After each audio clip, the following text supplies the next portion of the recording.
අපි පින්නතුන් අහලා ඇති අර කපිල මත්ස්‍යයාගේ කතාව. කාශ්‍යප බුද්ධ ශාසනයේ පැවිදි වෙලා හිටපු ස්වාමීන් වහන්සේ නම. පෝය කරන්න පෝයකට ගියාට පස්සේ පෝය කරන එක ප්‍රතික්ෂේප කරලා නිග්‍රහ කරලා උන්වහන්සේ නැගිටලා යන්න ගියා. ආන්ගේ අකුසල කර්මය නිසා නිරේ උපන්නා. ධර්මයටත් එක්ක නිග්‍රහ කරපු නිසා. අපායේ දුක් විඳලා ඒ කර්මය ගෙවලා උන්වහන්සේ ආව තිරිසන් ලෝකෙට.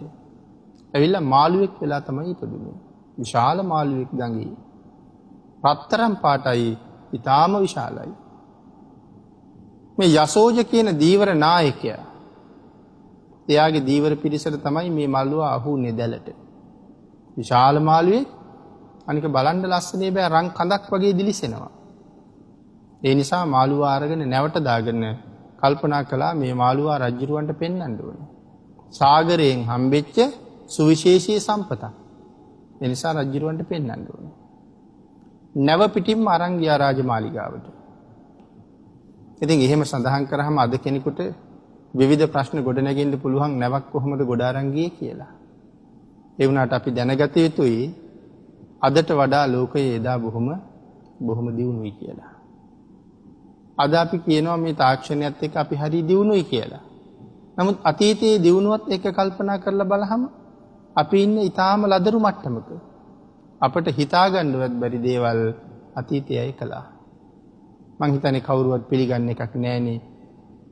අතීතයේ බුදුරජාණන් වහන්සේ වැඩ හිටපු කාලේ ගුවන් යාන තිබුණා කියලා කිව්වේ. කවුරුවත් පිළිගන්න එකක් නෑ. ඒ වුණාට භාග්‍යතුන් වහන්සේ වැඩ හිටපු කාලෙත් ගුවන් යාන තිබිලා තියෙනවා. අද ඉන්නවා වාගේ ගුවන් යානයක් හදන්න බොහෝම දක්ෂ ශිල්ප ප්‍රගුණ කරපු අය නෙමෙයි එදා ගුවන් යාන හදලා තියෙන්නේ. වඩු බාස් කෙනෙක් තමයි ගුවන් යාන හදලා තියෙන්නේ. ධම්මපද පාළියේ සඳහන් කරනවා බෝධිරාජ කුමාර වස්තුව. අපේ පින්නතුන්ට අද ගිහිල්ලා කියවලා බලන්න පුළුවන්. මේ බෝධිරාජ කුමාර වස්තුවේ තියෙනවා මේ වඩු බාස්ුන් නැහැ. මේ ගුවන් යානය හදලා තියෙන්නේ සම්පූර්ණ ලීයෙන්. එකතැන අහසට ඔසවන්න පුළුවන් යානයක් හදලා තියෙනවා. අපි දකින්න දියුණුම ලෝකයේ යානයත් සතපුම් ගණනාවක් බිම දිග දුවගෙන ගිහිල්ලා තමයි අහසට නගින්නේ. නමුත් මෙයා හැදුවේ එකතැන අහසට නගින යානාවක්.